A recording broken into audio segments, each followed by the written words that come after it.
Big day tomorrow. North Dakota State, Southern Illinois back in the Fargo Dome. We'll have all the action for you on WDAY.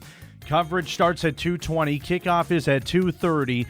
Again, we'll have Bison game day tomorrow, 10 to 11 in the morning. And after the game, Bison postgame live, which you can catch on WDAY Plus and Inform.com.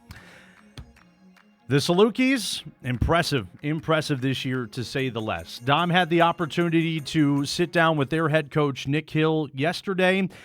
Here's a piece of that information as we get ready for tomorrow's game inside of the Fargo Dome. Have you exceeded expectations through the first 5 games? Is this what you thought? Well, I thought that we would have a good team. And like when we talked in July, just really the leadership that stuck together, and those guys that were at media day, and really all of our captains didn't play for us last year, but remained. And the growth that they had, really just being able to step back when you have something taken away from you. And I just saw the from winter conditioning and the summertime, when your older players are your hardest workers and best players that lead the way, feel pretty confident type of group that has. Yeah, I think 5 weeks in, we all understand the longevity that you have to have a successful season and the challenges that are ahead. So, but to this point, I think as far as the focus of the group and the way that they've came out and played in games, I think that we've proven that we have a good football team.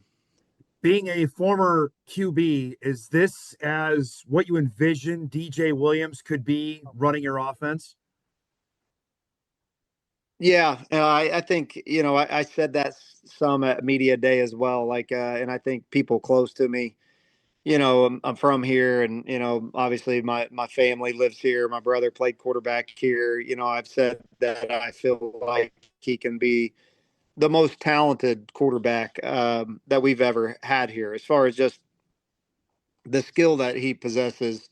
I played here, and I've played with Joel that was before me, that's in the Hall of Fame as well, that I backed up and helped turn the program around with Coach Kill.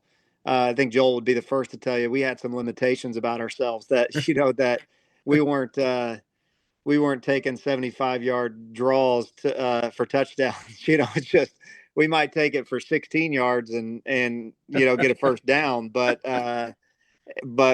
he just has an athletic ability that doesn't come around all the time. But then I really knew that he can be an elite passer as well. Just being a quarterback, like being with him every day, him making throws, some that I would even say, like, I wouldn't even try to make that throw, or, because he has a really, really strong arm.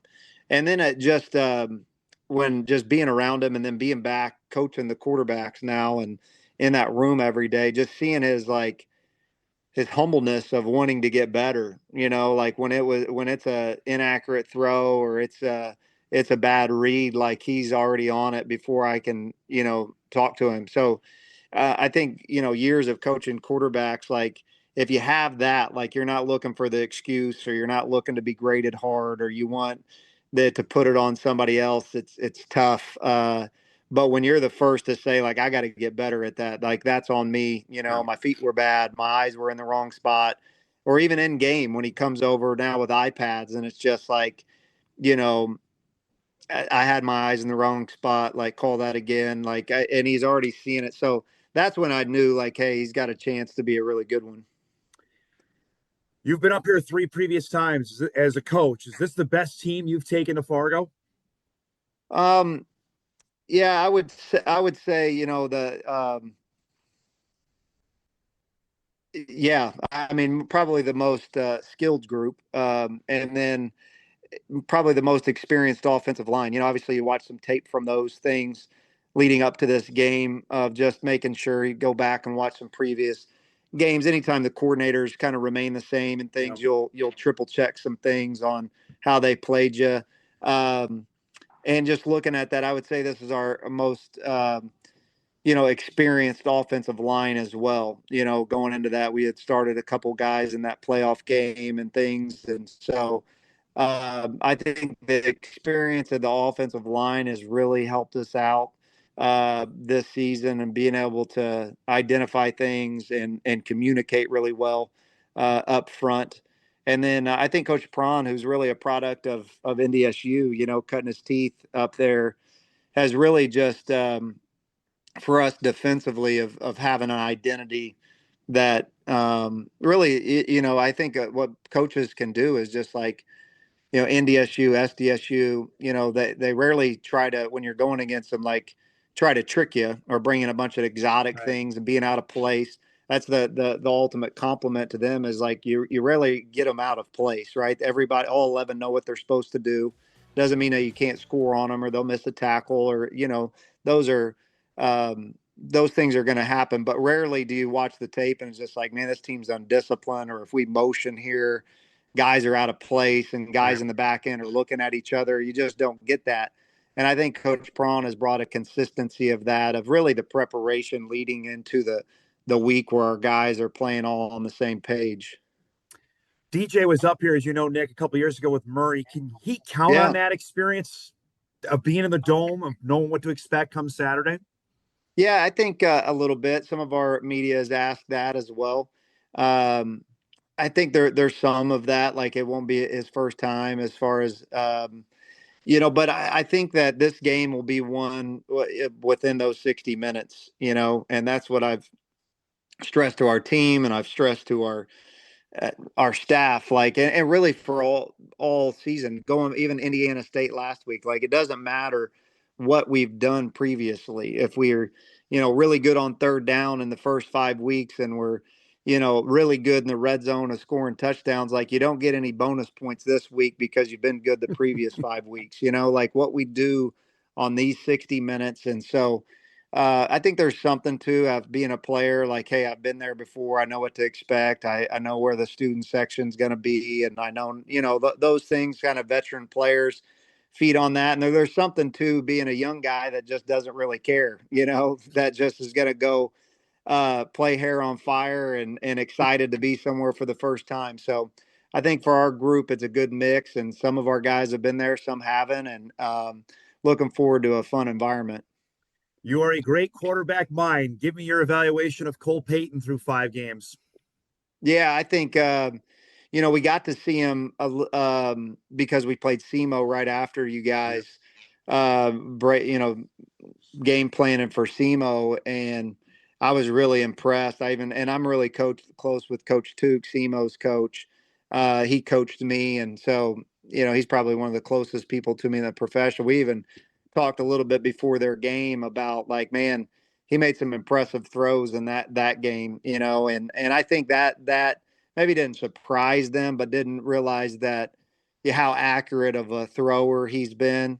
I think he's proven. I mean, I'm not that I'm proud. I don't know him, proud of him, but like, just to see guys in this era like stick with it and develop. And because I tell recruits all the time, this is a developmental game. You're going to be better with more birthdays, and when you stick in the same system, Yeah. and you understand, and then when you get your time, you're going to be able to play like Cole Payton.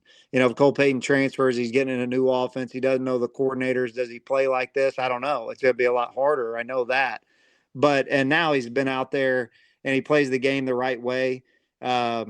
He's extremely talented, like DJ. I'd say these are Yeah. two of the best in FCS as far as the size and athleticism, and the truly, both coordinators, defensive coordinators, have to be like worried about playing great defense and then it's a first down. Like Cole Payton's done that a lot this season. DJ's done it, where it's just like, man, that wasn't a great play call. They've got it schemed up, and then it's one of your most explosive plays of the day because they just go and make plays. And so that's a credit to both those guys being really good players. You see a shootout on Saturday, the potential for one? I don't know. They've played really good defense. I always pull up the explosive play reel um, against them, cut ups that you watch, explosive runs, explosive passes. Maybe there's something that they've given up. There's just not many explosive plays against the buys. Those are short. Right. And then a few of them you throw out because then you look at that, like rewind and be like, oh, it's 59-0 at Yep. Tennessee State, and those are guys we're not going to be playing against. And so, man, they're really tough to be in a shootouts with. Um, but we have to be good in situational football, whether that's 20-17 or 17-14. I think that'll at some point somebody's going to have to go on a 2-minute drive and be great and move the football and try to go win it, and that's what you want. If you're able to win Saturday, is this bigger than the win you got over them in the spring of 21? Yeah, it's hard to say. I mean, this would be a huge win for our program, for our guys. I think that no matter what, even from those guys last year, losing NDSU to South Dakota and still going and winning a national championship. So this won't define our season. I think looking back, like in the spring, like we had to have that win as a program. We hadn't had those wins yet, and then that helped us the next year go beat SDSU in overtime. Yep. And then it's like, okay, we've done this a couple times, but yeah, it would definitely be up there. They've being at NDSU is a different deal too. And so I think that we have the group that has the mindset. Now we just have to go play good football. Last thing, and I really appreciate your time. How much do you enjoy coming up here, Coach? And I know we talked about this briefly in July about this environment and what it's going to be on Saturday. Yeah, no, I'm really excited. Our bye week was 2 weekends ago, and man, there was just some good college football that night. It was Oregon, Penn State, and it was Alabama and Georgia.